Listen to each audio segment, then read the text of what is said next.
हमारे यहाँ राष्ट्रीय में जो भी निर्णय होता है सबके बातचीत करने से होता है, सब लिखित रहता है। लेन देन का हमेशा हिसाब चलता है, लेकिन इसमें लेन देन में बिल्कुल सही चल रहा है, सबको सद्भावना प्रेम बना है, जिससे हम लोगों को राम जी पर विश्वास बना है।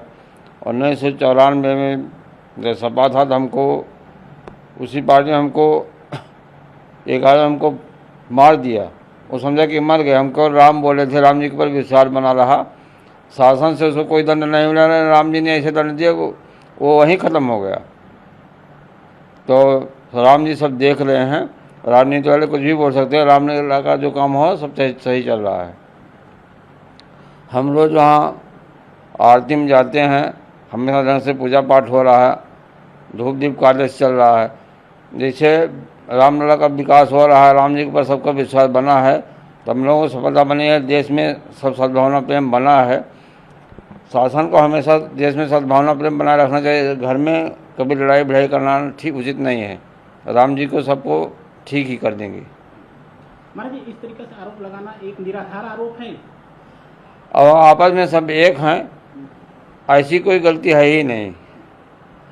सबका विचार अलग, कुछ भी बोल सकते हैं, और राम जी देंगे, राम जी स्वयं दंड देंगे। ये गलत आरोप लगाया जाएगा ट्रस्ट के ऊपर।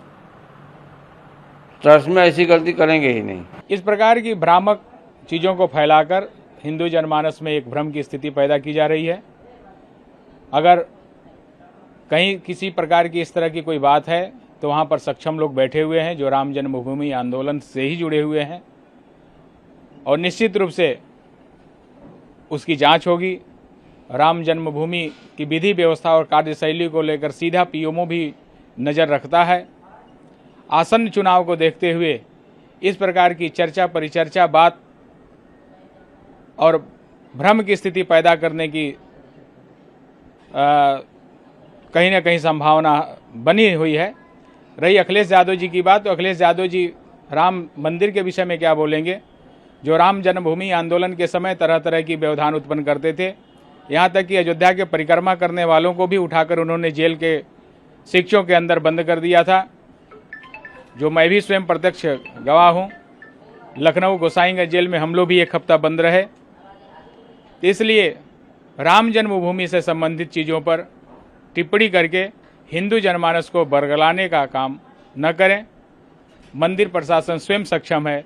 इस प्रकार की अगर कहीं कोई बात होगी तो उसे स्वतः संज्ञान लेकर उसे दुरुस्त कर लिया जाएगा। श्रीमान अखिलेश यादव जी विक्षिप्त मानसिक रोग से ग्रस्त हो चुके हैं। सामने चुनाव है, तो हिंदू जनमानस को गुमराह करने के लिए इस प्रकार की जो है अपने ट्विटर हैंडल से ट्वीट करके भ्रामक जो है समाचार फैलाने का काम कर रहे हैं। मैं पूछना चाहता हूं, जिन्होंने अभी तक रामलला का दर्शन नहीं किया और रामलला के चढ़ोतरी पर नज़र रख रहा है, इससे दूषिता और क्या हो सकता है। मैं पूछना चाहता हूं, किसी जो है मस्जिद की कमेटी पर उन्होंने प्रश्न चिन्ह नहीं खड़ा करते हैं, लेकिन हिंदू के जहाँ पर सर्वोच्च आस्था है, उस आस्था के जो है मूल केंद्र बिंदु के ऊपर इस प्रकार की भावना रखना, हिंदू जनमानस को जो है गुमराह करना और भ्रामक समाचार फैला करके जिस प्रकार से दूषिता फैलाने का काम कर रहे हैं, निश्चित रूप से दुर्भाग्यपूर्ण है, निंदनीय है। इनके ऊपर कठोर कार्रवाई होने की आवश्यकता है। मैं पूछना चाहता हूँ, वहाँ पर पदेन जिला अधिकारी जो है वहाँ पर नज़र रखता है, जिसके लिए पूरे देश दुनिया का जहाँ पर नज़र है,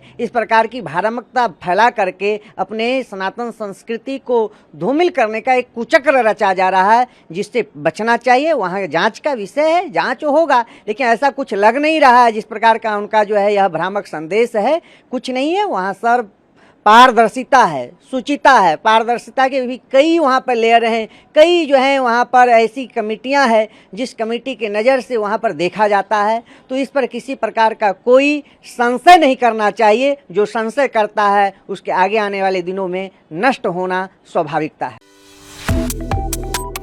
Subscribe to One India and never miss an update. Download the One India app now.